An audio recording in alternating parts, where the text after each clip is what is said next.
मुझे ये बताएं कि इंडिया और पाकिस्तान की मैं बात करती हूँ, इनके जो जैसे हम अपनी पाकिस्तानी फिल्म इंडस्ट्री की बात करते हैं, इंडिया के बॉलीवुड की बात करते हैं, हम लॉलीवुड की बात करते हैं। आपको लगता है कि कभी ऐसा हो सकता है कि जॉइंट वेंचर्स बन रहे हों, पाकिस्तान से उधर जाएं फ्रीली और इंडिया के लोग भी इधर आएँ फ्रीली? अच्छा, ये आप देखेंगी ये वाले मंजर जो होंगे, क्योंकि उसमें हमारी फ़नो सकाफ़त की इंडस्ट्री, हमारी क्रिकेट जो है, ये 2025 से टेक ऑफ करेगी। हर चीज़ का ना वो हज़रत अली का फरमान है कि वक्त से पहले नहीं मिलता, नसीब से ज़्यादा नहीं मिलता। मुझे तो किस्मत ने यही सिखाया है और सब्र भी इसीलिए सिखाया है। आप कुरान पाक देखें, सब्र के साथ शुक्र, शुक्र के साथ सब्र की तलकीन है। तो जो है वक्त जो है, ये जो इंडस्ट्री की बूम का टाइम है हमारे मुल्क की जो है, जी। ये शुरू होता है 2025। क्रिकेट भी तब से, तभी तो मैं पीसीबी को आपके थ्रू मशवरा देती थी कि 1.5 साल अगर पीसीबी ने ईमानदारी से काम कर लिया क्रिकेट के ऊपर तो 92 को भूल जाएंगे आप, इतनी आपको अचीवमेंट्स मिलेंगी। क्योंकि हमारे यहाँ पोटेंशियल बहुत है, सिर्फ हम मिसगाइडेड हैं थोड़े से। ये आपने बिल्कुल ठीक बात की है। मेरी जो है वो रिक्वेस्ट ही है और आई जस्ट होप आप कर देना कि पीसीबी को रिक्वेस्ट। हाँ कि ये जो आपकी बात है उधर तक ज़रूर पहुँचे। हाँ। मुझे ये बताएं कि जब हम बात करते हैं क्रिकेट से मुतल्लिक, तो हमारी जो क्रिकेट टीम्स हैं, पीएसएल के देख लें, T20 को देख लें, जब उन्होंने खेलना होता है, क्रिकेट वर्ल्ड कप की भी आगे जाके उन्होंने ऑब्वियसली तैयारी तो करनी है somehow। बुशरा बीबी, मुझे यहाँ बुशरा खान, यहाँ एक चीज़ याद आई मुझे कि जब पीएसएल फर्स्ट टाइम होना था, हाँ जी। मैं बहुत कंट्रोवर्शियल हुई कि मैंने उसके पाकिस्तान में लाने की बहुत हिमायत की। सितारों की रोशनी में मुझे डराया गया, बहुत सारे टीवी पे मेरे साथ बैठ के लोग तनकीद करते थे, हंगामे हो जाएंगे। मैं कहती थी कुछ नहीं होगा, इसका यहाँ आना मुल्क के लिए बहुत बेहतर होगा। और मुझे इस वक्त में कोई खून खराबा नज़र नहीं आता। जी। और माशाल्लाह माशाल्लाह वो सक्सेसफुल पीएसएल पाकिस्तान में हुआ था, Yes, I पहला remember, वाले की I बात कर रही हूँ। remember। उन दिनों में बहुत क्रिकेट पे प्रोग्राम्स करती थी, फिर मैं डर के मारे पीछे हो गई थी क्योंकि सट्टे वाले लोग समझते थे मेरी, क्योंकि 75 प्रेडिक्शंस पूरी हुई, 75%, कि मैं जिस टीम के बारे में कहती थी कि आज इसका दिन अच्छा है तो वो जीत जाती थी। तो फिर मैंने काम छोड़ दिया, मैं कहा क्रिकेट पे नहीं बात करनी। तलाक की पेशगोई की लोग माफ़ी दे देते हैं बुशरा, क्रिकेट की पेशगोई की माफ़ी नहीं मिलती कि जो है। फिर मैं कहनी ये दोनों हाथों से तौबा है। अब पूरी इंडस्ट्री को पता है कि मैंने क्रिकेट पे प्रेडिक्शन नहीं देती हूँ। मुझे ये बताएं कि पीएसएल में अभी जो होगा, फिर आगे जाके T20 भी होना है, तो आपको क्या लगता है कौन सी हमारा पाकिस्तान T20 में कितने चांसेस है जीत सके? क्या जीत सकेगा?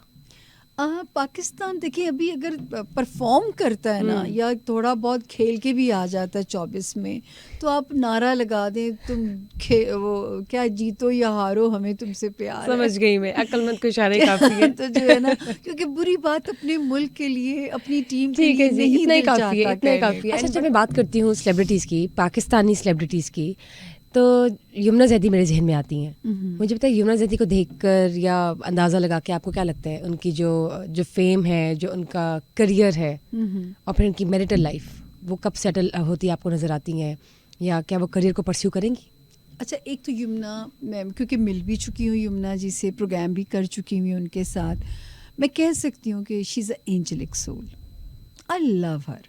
बहुत कम इंडस्ट्री में मैं यूँ कह सकती होती हूँ किसी के बारे में जो है, बहुत प्यारी बंदी है। और जो है, जहाँ तक उनकी ज़िंदगी की सेटलमेंट का आप सवाल करेंगी तो वो 2025 सेटलमेंट देगा उन्हें शादी की। लेकिन जब मैं यमुना के सितारे माशाल्लाह देखती हूँ तो एक लैंग्वेज में बोला जाता है नैयर रैन लेके पैदा होना।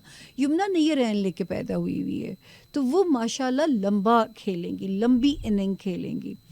तो जो है जो सक्सेस इस वक्त भी उनका टाइम अच्छा चल रहा है, और जो उनका टाइम शादी वाला जैसे आप पूछना चाहते हो, तो वो जो है मोहब्बत शायद इसी साल किसी से हो सकती है, या इंतखाब इसी साल किसी का हो सकता है, और फाइनलाइज शायद अगले साल करे। मेरा उनको मशवरा भी यही होगा। अच्छा, जब बात करते हैं नादिया खान की, तो आपने कहा था कि नादिया खान का जो निबाह है वो बहुत मुश्किल से मतलब मुश्किलात है उसमें, मुश्किल से शायद चले। लेकिन उसमें ना मैं नादिया को एक नंबर देना चाहूँगी कि नादिया बहुत, उसको शौक़ है घर निभाने का, घर चलाने का। तो मेरा ख्याल है कि अगर उसने पिछला साल भी अपना सरवाइव करा लिया नए रिश्ते में, तो अब वो सेफ़ हो जाएगी इस साल से। तो उनको, क्योंकि ये उसमें बहुत ज़्यादा एक टेंडेंसी मैंने देखी है, क्योंकि मैंने उनके साथ बहुत काम भी किया है, टाइम भी गुजारा हुआ है, तो सचमुच अंदर से वो एक घर की लड़की भी है। तो ये उसमें खूबी है उस लड़की में ना। गुड। इमरान अब्बास का बताएं। वो तो मतलब जान है बच्चा क्योंकि हम लोग यूँ समझो हम इकट्ठे बड़े हुए हैं, मतलब वो तो बड़ा हुआ है, मैं बूढ़ी हुई हूँ, मेरे से छोटा है बच्चा। और मुझे याद है कि जब मुझे बुशरा अंसारी साहिबा के मियाँ ने ऑफ़र दी ड्रामे की, ओके जी, मुझे बाकायदा मुझे घर से बुलाया गया, इकबाल अंसारी साहब जो थे, जी। इमरान और मैं, हम दोनों लोकल वैन में बैठ के जो है ना इंटरव्यू देने गए PTV इस्लामाबाद। अच्छा, मैं जब इंटरव्यू दे के निकली, मुझे इकबाल अंसारी साहब ने कहा हमें अच्छे चेहरों की ज़रूरत है, हम आपके माँ बाप को कन्विंस कर लेंगे, मेरी बेगम भी इस प्ले के अंदर है। मैं जब बाहर निकली मैं परेशान थी, करूं क्या, शौक़ तो बड़ा था अदाकारा बनने का। जब मैं बाहर निकली ना बुशरा, तो इमरान मुझे कहता है पिंकी बाजी सीरियस हो जाएं, आप एक दिन ना सुपरस्टार बनेंगी। तो मैं आज हंसती हूँ कि इमरान आप बन गए सुपरस्टार, मैं बन गई स्टार रीडर जो है ना तो ये हुआ। मुझे उसकी एक बात बड़ी क्यूट याद आती होती है कि पेंटिंग्स बनाया करता था और उनकी लड़कियां, खूबसूरत उसकी ड्राइंग होती थी पेंटिंग्स में, लड़कियां ड्रॉ करता था और उनके मुंह पे पिंपल्स बना दिया करता था।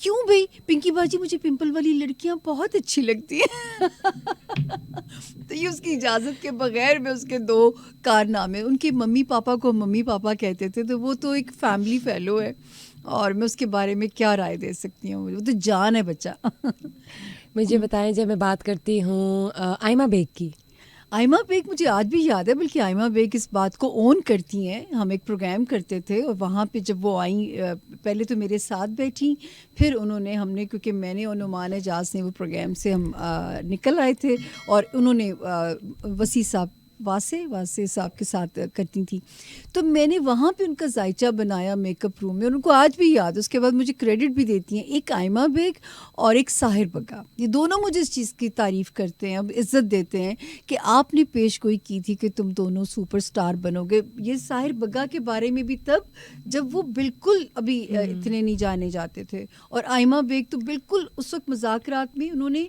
मेरी सीट पे वो बैठी थी और उसके बाद फिर वो वहाँ से उनका टेक ऑफ हो जाता है। नाइस। एंड खलीलुर रहमान और माहिरा खान के दरमियान जो कुछ इख्तलाफात है, क्लैशेस है, आपको क्या लगता है खत्म हो जाएंगे? Both are my favourite. मैं इसलिए दुआ करूंगी कि दोनों की सुलह हो जाए। चलो, हम भी दोनों दुआ मेरे करेंगे बड़े कि फेवरेट्स हैं, तो मामलात दोनों जो है अल्लाह दुरुस्त हो करे जाए। दोनों की दोस्ती हो जाए, क्योंकि मायरा भी बुरे दिल की नहीं है और वो जो है ना वो खरे दिल के हैं, तो अल्लाह Good. करे दोनों के दिल जो है ना फिर से मिल जाए, ये दुआ है मेरी। Good. Oh my God, it was lovely having you at my podcast today. And For yes, me, thank you it's for taking out your also precious an time. honor. नहीं, I'm glad कि आपने अपना इतना कीमती वक्त निकाला, and I know how busy you could be, and you For are you actually. and for Zara. Yes, Anything thank you. for you. Thank you so much. I'm so glad. And thank you guys for watching us today. And yes, देख लें, हमने आपकी फरमाइश पूरी कर दी। Miss Samia Khan आज हमारे साथ हैं और उन्होंने आप सबके सवालातों के जवाब भी दे दिए।